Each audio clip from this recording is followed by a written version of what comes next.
Good afternoon, class. TLE 04 tayo sa oras na ito. Bago tayo magsimula ay pwede ba tayong tumayo at anyayahan natin si Bernard sa panalangin. Amen. Before we sit, pwede bang pakipulot muna at pakiayos ang ating upo. Good afternoon, class. Ngayon, sa oras na ito ay TLE 04 tayo. Bago tayo magsimula, tayo ay tumayo. Pwede bang anyayahan natin si Bernard para manalangin? Amen. Bago tayo umupo, pwede bang pakipulot muna ang kalat at pakiayos ang ating upuan. Okay, salamat. Once again, good afternoon. Meron bang absent dito ngayon? Yun, very good. Wala. Ngayon, kamusta naman ang inyong pag-aaral? Maraming mga activities, maraming mga schoolworks, no? Ngayon, madali lang naman ang ating pag-aaralan. Alam ko mag-i-enjoy kayo dito sa pag-aaral natin. Bago tayo magdako sa ating pinaka-topic ngayon, may tatanong lang ako. Ano yung mga bagay sa tahanan nyo na ginagamit para sa company? Tama, martilyo, plais. Okay, tama.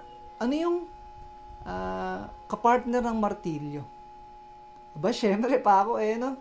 Kasi nga, paano nga naman natin may dikit o kaya ang isang kahoy sa kahoy kung wala tayong martilyo at saka pako. Di ba? Wala tayong pako. Very good. At alam ko naman na alam na natin kung ano yung pag-aaral natin ngayon. Tama. Carpentry. Any idea about sa carpentry?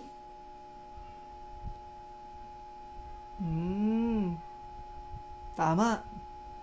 Ang carpentry ito ay isang skill na bumubuo at gumagawa sa pamamagitan ng kahoy. At ang carpenter naman, ito yung bumubuo nito at gumagawa. Siya yung skilled person na nag-a-apply kung paano gawin yung mga hugis sa pamamagitan ng kahoy. Okay, ano ba yung mga karaniwang tools ng carpenter? Unang-una nga po, ay yung martilyo. Ito ay ginagamit para pamukpok, para maidikit ang kahoy at para din mailapat ito ng maayos. At yung wrench naman po ay ginagamit din po ito para maidikit sa pamamagitan ng mga tornilyo ang isang kahoy. May mga kahoy kasi na pag pinukpukan mo ng pako ay nabibitak. Kaya ang ginagamit na iba, tornilyo. At meron pa yung measuring tape.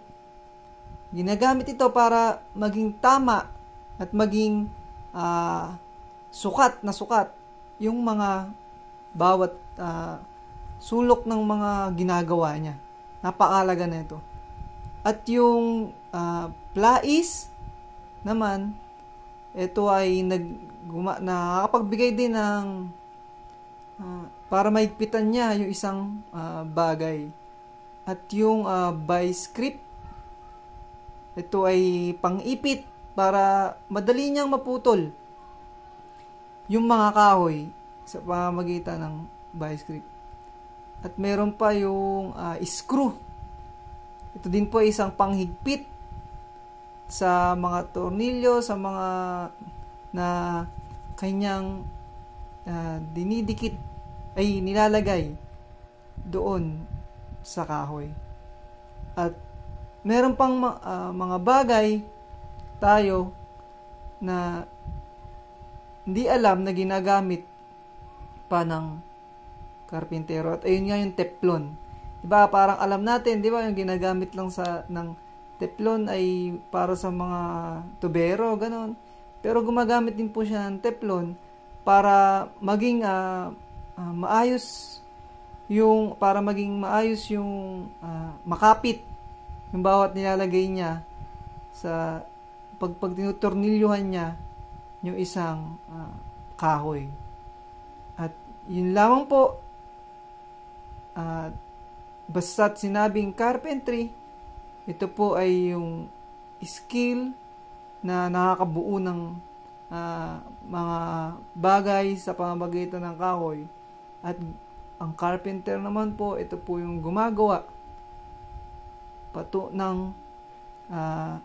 nag-a-apply para magawa yung mga bagay. At yun lamang po.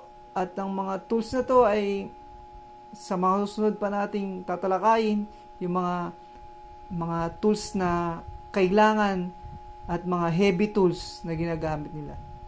Kaya yun lamang po sa oras na ito, yun lang ang class sa oras na ito. Kaya tayo ay patuloy na makapag-aral pa ng mga mas malalim sa carpentry.